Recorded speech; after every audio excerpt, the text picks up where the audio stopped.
superpowers. P hour a high war. That was the answer, according to Michael Somerville. The question, of course, had been put by the Skinner Campbell, played by Ian Cuthbertson, in the theme song, sung by Billy Connolly, to the teleseries Supergran, that we started watching on Sunday afternoons at my Auntie Margaret's in 1985. She'll do things that you never saw your granny do. Doof doof, is there nothing that she can't do? Flee. That's what everybody else said, given that whenever Supergran tinted the skies it was on some kind of avionic bicycle contraption. Now, the ability to flee unaided isn't necessarily the be-all and end-all. It's a trait shared by most of the Scottish population.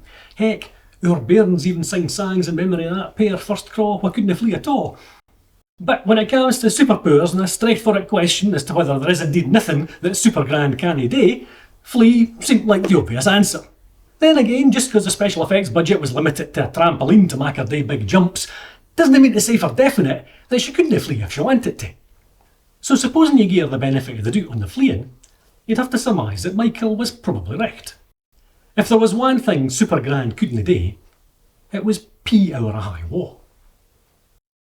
Children's ITV wasn't about to settle the question for us by providing any video evidence to the contrary, but it doesn't tack any great powers of visualisation to picture Gudrun Ure in her tartan tammy lined up with Superman, Iceman, Spider-Man, Batman and Robin 2 facing towards a 6-foot-high brick wall.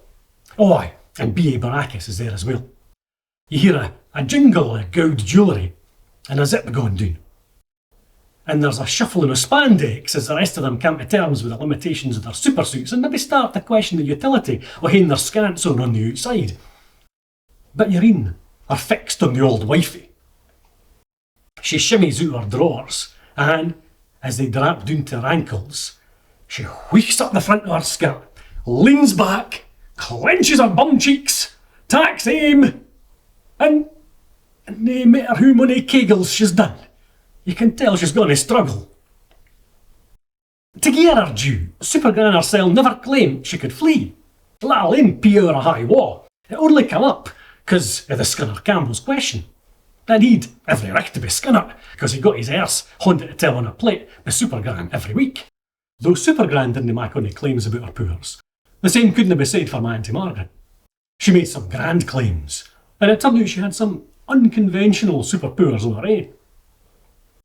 When she stayed at Hallfield Gardens, we used to spend most Sundays at Auntie Margaret's, just the bairns, give Mum and Dad a bit of peace, and cause she liked having us out. I can't mind when we started going, but I can't mind ever no going. No, unless she was on holiday. Aye, her and Uncle Egg liked their holidays. At one time it was in Blackpool, but then it was Spain, Yugoslavia, Cyprus. She had a pile of brochures in the sitting room. If we weren't going through our catalogues to see what we wanted for Christmas, I was a Mr. Frosty and the I want to bite your finger game, neither of which we ever got. Then we were going through the holiday brochures to pick out what we fancied for a week and a week or two in the sun. Back then you could walk into any travel agent on the high street and come out with Ernfus and glossy brochures all for free. It was like the library, except you didn't have to take them back.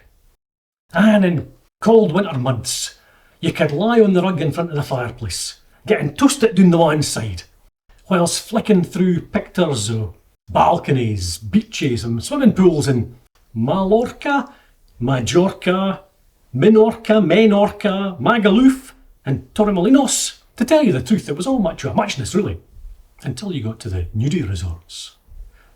It didn't take us long to cotton on. Can we look at your brochures, Auntie Margaret? Oh, hi, on you go. Then you'd pull a Yugoslavia one, start for the back, and spend the afternoon wondering who that bairn in the photo could really be enjoying his dry roasted peanuts and orangina. I was all the time kenning that at some point he was going to have to rip his bare bahookie off that leatherette bar stool to go for a pee. Of course, by this time, we'd been on beaches where taps aft didn't just apply to the loddies, and our trunks didn't leave our muckle to the imagination. But we still liked to wash off the sond, slap on the after sun, and get dressed up to go down for our dinner. There was something both titillating and terrifying about the idea of doing all in the scud. Indeed, in our 9:10 chat times after Lichtsuit, where my wee brother Keith and I would make up epic stories together, our superhero alter egos, Pouncer and Frederick, were regularly called upon, clad head to toe in our brightly coloured supersuits, to avert some disaster on a nudist beach. Nudist seems to be the safest term to use. Naturist and naturalist were ones that Auntie Margaret would interchange to the extent you were never 100% sure whether David Attenborough was more interested in observing mountain gorillas or in packing licht for his holidays. Which is surprising, because for a good while, my Auntie Margaret had us convinced that she kent everything. She was a clever woman, didn't get me wrong. The kind of woman that, in different times, if her mother hadn't left her father leaving her to look after 6 brothers, could have done something more conventionally impressive with her life than factory jobs and running a curtain shop. But I'm talking omniscience here. Gullible bairns that we were, with no reason to think she was stringing us along. To me, the fact my Auntie Margaret kent everything was as plain as my name was Craig Barry Watson. Seriously, I used to tell folk about it, with all the faith and with none of the proof, as if it was gospel truth. I tell my mum and dad and they never dispute it, and I tell other folk I know it was quite the trump card. My dad could better your dad, says some idiot in the playground. Aye, maybe, says me, but does your Auntie Margaret ken everything? And then a glaikit look would come across the idiot's bus, giving you time to run a wall, while they thought, hang on, I'm not even sure if I've got an Auntie Margaret. It was inevitable, as time wore on, and my conviction that my Auntie Margaret wouldn't lead to me wore off, that I'd come to see this fib for what it was. And by then I was in on the joke. So what if my Auntie Margaret didn't ken everything? She and Uncle Eck still thought that the sun shone out of my arse, which is a winner, because between the pair of them they'd wiped it often enough. She mightn't hae ken everything, but she certainly ken who to shop. She liked her shopping, and I liked going with her, because I bought something for myself. And unlike shopping with my mum and dad, where I went for cake. Pantile's Cafe in Glenrothes, frothy coffees. One afternoon when I was 10, I came back for shopping with a copy of Roald Dahl's Boy. I started reading it in Uncle Eck's car, and as soon as we got him to their new house, 2 doors down for us at Springbank, I was right onto the settee and into my book. So there I am on the settee, and just as Dahl's father is about to lose his arm, I hear this rattling sound, like a hailstorm, or somebody shooting peas against the window with a pea shooter like in the Beano. As much as I want to keep reading my book, it's such a strange sound, I have to check it out. I get up. I open the door between the sitting room and the lobby. Across from it, there's this big walk-in cupboard that Auntie Margaret cries the glory hole.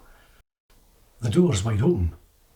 And in that cupboard, well, my een are met with a sight of 2 bum cheeks suffocating a squirrel.